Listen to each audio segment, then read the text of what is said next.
মনে করেন যে ওরে অনেক ভালোবাসতাম, অনেক করতাম, ঠিক আছে। কিন্তু আমার ফ্যামিলির থেকে আবার ফেরা মনে করেন যে ও আজে বাজে মানে ওর নামে কমেন্ট আসতো, দেখে ওরে কেউ দেখতে পারতো না। কিন্তু ও বাইরে যাই কিছু করুক, মানে আমার কাছে যতক্ষণ থাকতো এতক্ষণ অনেক ভালো।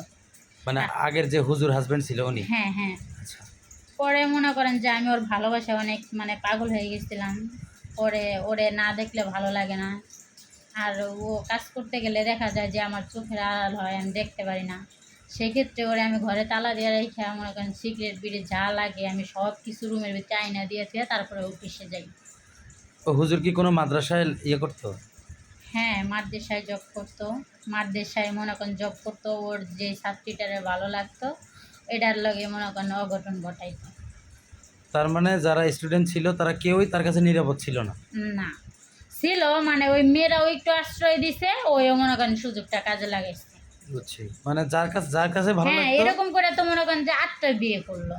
8টা বিয়ে করছে? 8টা বিয়ে করছে, আমি বাদেই। আপনি কি প্রথম বউ ছিলেন? জি।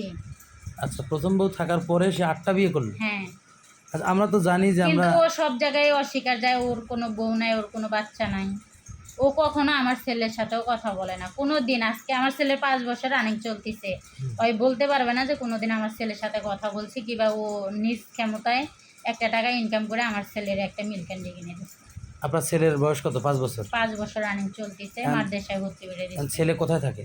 ছেলে ছিল কিছুদিন আমার এখানে, হ্যাঁ। আমার মার কাছেই থাকে, মানে ওর জন্মের পর থেকে আমার মার কাছেই থাকে। আচ্ছা, এখন মিডিয়াতে যে আসছেন, আসার পরে তো এখন মোটামুটি সব কিছু গোছাই নিয়েছেন নিজের মতো করে। জি।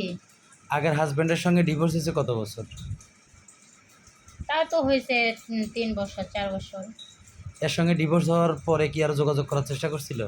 না না, ওনাকে আমি কোর্ট মাধ্যমে ডিভোর্স দিছি। আচ্ছা। যার কারণে আর এটা তো মানে পাপ। এটা হাজবেন্ডের সাথে ডিভোর্স হয়ে গেলে নাকি মুখ দেখাদেখি করা যায় না, হুম।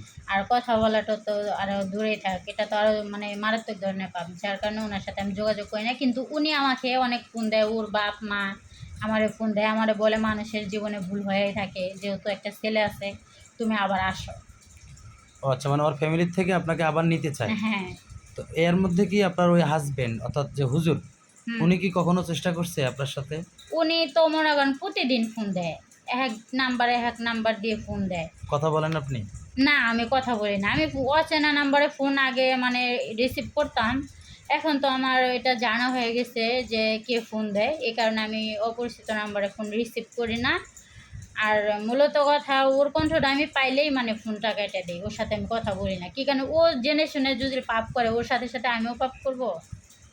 না, এটা অবশ্যই সুন্দর কথা বলছেন যে একজন ভুল করে পাপ করলে তার সঙ্গে আরেকজনও কি পাপ করবে। এটাই। তো এখন যে হাজবেন্ডের কাছে আপনি আছেন, আপনার ওখানে কি কোনো সন্তান আছে? জি না, আমার এখানে কোনো সন্তান নাই। শুধু আমরা 2 জনেই আছি এখন। আর আমার ছেলে ছিল। আর আমার হাজবেন্ড জব করতো। হ্যাঁ। আমি বাসায় ছিলাম। আমার ছেলেকে আমার ছেলে কাছে বলতে ওই আপনার প্রথম ঘরের সন্তান? জি। তাকে আপনি আপনার কাছে রাখছিলেন? জি। এখন সে কোথায়? বাবার কাছে? সে এখন আছে আমার মার কাছে, মানে আমার বাপের বাড়িতে। আচ্ছা, মানে ওর নানার বাড়ি আছে। হ্যাঁ। তো এখন যে আপনার ছেলে যে বড় হয়েছে, আপনার স্বামী তো আগের স্বামী তো খোঁজ খবর নেয় না? না। বা তার যে দাদা দাদি আছে তারাও খোঁজ খবর নেয় না? না। কেউই নেয় না? আচ্ছা, এখন কথা হচ্ছে আপনার কথাগুলো শুনে খুব খারাপ লাগলো যে মানুষ তো ইচ্ছে করে কখনো বিপথে যায় না, তার জন্য অনেক কারণ থাকে। তো এখন যেটা আমি বুঝলাম যে আপনার প্রথম সংসারে আপনি শান্তিতে ছিলেন না, আপনি অনেক পাগল ছিলেন তার জন্য, কিন্তু শেষ পর্যন্ত সে আপনাকে বোঝে নাই, বিভিন্ন নারীদের সঙ্গে অবৈধ উনি সম্পর্ক। আমাকে বুঝতো ভাইয়া, বুঝতো না যেমন কোনো কথা না, বুঝতো। উনি আমার কাছে সবই শেয়ার করতো, আমি সব মানতাম, আমি বলতাম ওরে। ও আমারে বলতো যে আমার যদি কাউকে ভালো লাগে, যদি কখনো যদি তুমি দেখো কোনো মেয়ের সাথে কথা বলতেছি হুম। কিংবা ভালো লাগা ছাড়াও কথা বলতেছি, তখন কিছু বলবা কি, মাইন্ড করবা কি, ঝগড়া করবা? আমি বলতাম দেখো মানুষের লাইফে এরকম হয়েই থাকে, তুমি করবা সমস্যা নাই, কিন্তু আমাকে বলে করতে হবে। আমাকে না বলে যদি করো সেটা আমি কখনো মানবো না। আর তুমি আমাকে বলে তুমি এর থেকে মানে বাজে কিছু করো, এর থেকে বড় কিছু করো, সেটা বিষয় নিয়ে যদি কোনো একটা ঝড় তুফান আসে, সেটা আমি তোমাকে সহযোগিতা করব, সেটা আমি সামলাবো। তুমি বুঝতেই পারবে না যে এটা কীভাবে আমি সমাধান করছি। আসলে আপনার কি বলবো, বলার কোনো ভাষা নেই। ভাই আমি জব করে বুঝছেন, উনি একটা মেয়েকে পছন্দ করতো, মেয়েটাও ওকে অনেক ভালোবাসতো, আর মেয়েটাও জানতো আমি ওর ওয়াইফ। মানে পাশাপাশি মেশিনে জব করতাম হুম। গার্মেন্টসে। পরে মেয়েটা আমাকে বলছে, ভাবি আপনি কি ওনাকে চেনেন? আমি বললাম যে হ্যাঁ। কয় যে উনি আপনার হাজব্যান্ড বলে? আমি বললাম যে হ্যাঁ। কী সমস্যা? কয় উনি তো আমাকে অফার দিচ্ছে, পরে ছবি দেখালো, হোটেলে মোটেলে খাইতে গেছে, ঘুরতে গেছে, ওই সব কিছু দেখাইছে। পরে মনে করেন যে আমি বলছি সমস্যা নাই, ছেলে ভালো আছে, রিলেশন করো, সমস্যা নাই, ছেলে ভালো আছে, আমাকে নিয়ে কোনো টেনশন করো না, আমি আজ আছি কাল নেই, আমি সহযোগিতা করতাম ওরে। পরে হঠাৎ করে একদিন আমাকে অফার করে আমি বেতন পাবো। ওই দিন আমি লাঞ্চে গেছি বাসায় খাইতে, ওই সময় আমার বলছে এই মেয়েটাকে আমার ভালো লাগছে, এই মেয়েটাকে আমার লাগবে, এখন তুমি কি দিয়ে কী করবা করে দাও আমাকে। পরে এটা কি আমি আপনার হাজবেন্ড বললো? জি, মানে ওনাকে আমি বলছিলাম, ওই যে পারমিশন দিছিলাম, তুমি যদি আমাকে বলে করো তাহলে 10 গুণ মাপ, আচ্ছা আর আচ্ছা, যদি না বলে করো তাহলে কিন্তু এটার ক্ষমা কখনো পাবা না। বুঝতে পারছি। সেই ক্ষেত্রে উনি আমাকে বলছিল। পরে মনে করেন যে